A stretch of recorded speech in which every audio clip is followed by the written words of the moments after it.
জুলাই গণ অভ্যুত্থানে নেতৃত্ব দানকারী শিক্ষার্থীরা নতুন রাজনৈতিক দল গঠনের উদ্যোগ নিচ্ছে। অন্তর্বর্তী সরকারের উপদেষ্টা মোহাম্মদ নাহিদ ইসলাম এক সাক্ষাৎকারে জানিয়েছেন, সরকার থেকে পদত্যাগের বিষয়টি তারা এখনও চূড়ান্ত করেননি, তবে রাজনৈতিক সংস্কারের প্রয়োজনে মাঠে নামার প্রস্তুতি নিচ্ছেন।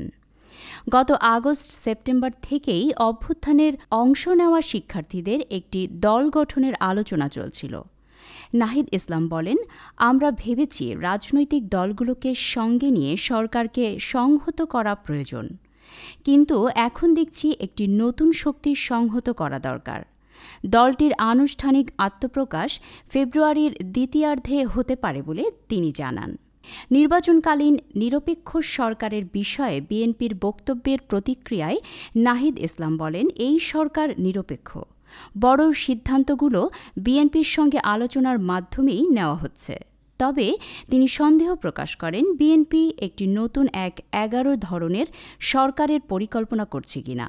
আওয়ামী লীগের রাজনৈতিক ভবিষ্যৎ প্রসঙ্গে নাহিদ ইসলাম বলেন, আওয়ামী লীগের নৈতিক অধিকার নেই এই দেশে রাজনীতি করার, তবে দলটিকে নিষিদ্ধ করার বিষয়ে এখনও সিদ্ধান্ত হয়নি। বিচার প্রক্রিয়া শেষে সুপারিশ আসতে পারে বলে তিনি ইঙ্গিত দেন। শহীদ ও আহত পরিবারদের পুনর্বাসনে সরকারের উদ্যোগ সম্পর্কে তিনি বলেন, পরিবার প্রতি 30 লাখ টাকা বরাদ্দ করা হয়েছে, যা ধাপে ধাপে দেওয়া হবে।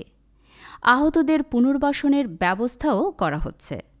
জুলাই অভ্যুত্থানে নারীদের সক্রিয় অংশগ্রহণ থাকলেও পরবর্তীতে তারা রাজনীতিতে পিছিয়ে পড়েছেন। নাহিদ ইসলাম বলেন, সমাজ এখনও নারীদের রাজনীতিতে স্বাগত জানাতে প্রস্তুত নয়। তারা নানা সামাজিক ও মানসিক চাপে পিছিয়ে গেছেন।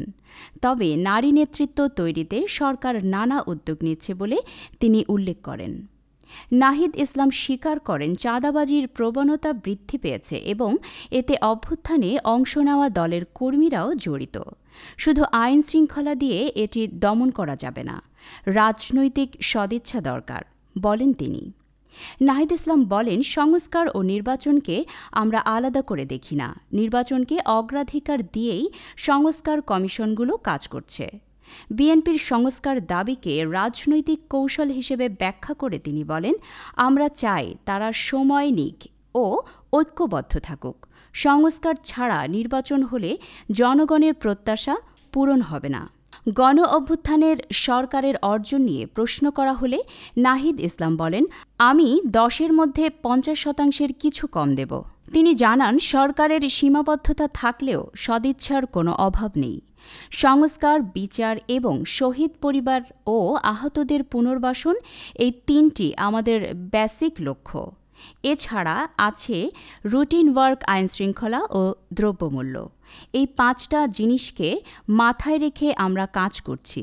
কিন্তু এর মধ্যে যে নানা আন্দোলন ও দাবি দেওয়া, এই বিষয়গুলো আসলে আমাদের কাজে অনেক ব্যাঘাত ঘটাচ্ছে।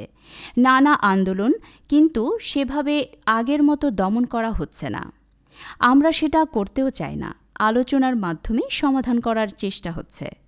বর্তমান রাজনৈতিক পরিস্থিতিতে সরকার ও আন্দোলনকারী শিক্ষার্থীদের অবস্থান কিভাবে সামঞ্জস্যপূর্ণ থাকবে তা নিয়ে প্রশ্ন থেকেই যাচ্ছে।